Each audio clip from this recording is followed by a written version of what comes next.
সুপ্রিয় দর্শক আসসালামু আলাইকুম। আজকে রেসিপিতে স্বাগতম জানাচ্ছি। আজকে একটি ভাজের রেসিপি নিয়ে চলে আসলাম। প্রথমে দেখতে পাচ্ছেন লাউয়ের যে সিল্কাটা সেটা আমি ভালোভাবে ধুয়ে পরিষ্কার করে কুচি করে নিয়েছি। আলুর সাথে ছিল, 2টি আলুর সাথে আর একটি লাউয়ের সিল্কা দিয়ে মজাদার ভাজি তৈরি করছি। প্রথমে একটি প্যানের মধ্যে তেল দিয়েছি 3 চামচ, তারপরে তেলের মধ্যে 1 চিমটি আস্ত জিরা দিয়েছি, 2টি শুকনো মরিচ দিয়েছি। এগুলো একটু ভেজে নেব। যখন এগুলোর থেকে খুব সুন্দর ফ্লেভার আসবে, একটু ভাজা হবে, তখন আমি এখানে দিয়ে দিব রসুন কুচি। রসুন কুচিটা অবশ্যই দেওয়ার চেষ্টা করবেন প্রথমে, তাহলে সুন্দর একটি ফ্লেভার আসবে।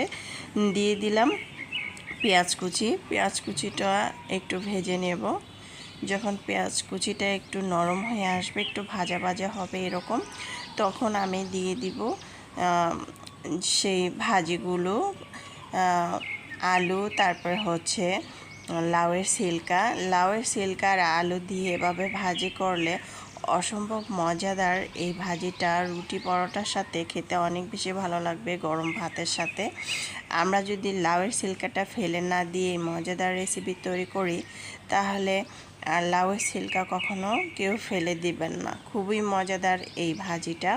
দিয়ে দিলাম কাঁচামরিচ 4-5টা।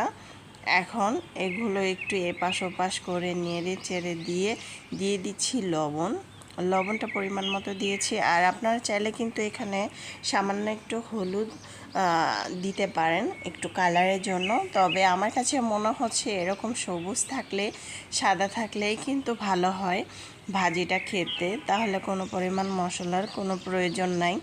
এরকম ঝটপট নর্মাল একটি ভাজি যদি আমাদের রেগুলার নাস্তায় থাকে, তাহলে কিন্তু আমরা সবসময় সুস্থ থাকব। ঢাকনা দিয়ে ঢেকে রেখেছিলাম 2 থেকে 3 মিনিট, আর চুলার আঁচ বাড়িয়ে দিয়ে পানিটাকে শুকিয়ে নিয়েছি। দেখতে পাচ্ছেন ভাজিটা কিন্তু খুব সুন্দরভাবে ঝরঝরা থাকবে। এই তো চুলার আঁচ বাড়িয়ে দিয়ে কিন্তু এটাকে আমি ভাজা করে নিয়েছি। দেখতে পাচ্ছেন খুব সুন্দর করে কিন্তু এটা ভাজা হয়ে গিয়েছে। এ পর্যায়ে কিন্তু আমি এখানে দিয়ে দিব ধনেপাতা কুচি।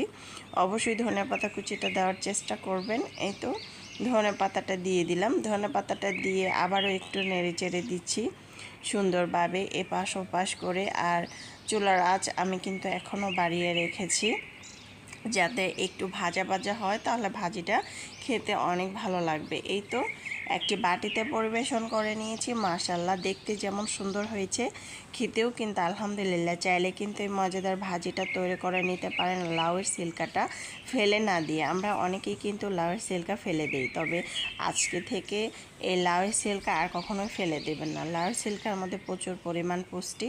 আশা করছি রেসিপিটি ভালো লেগেছে।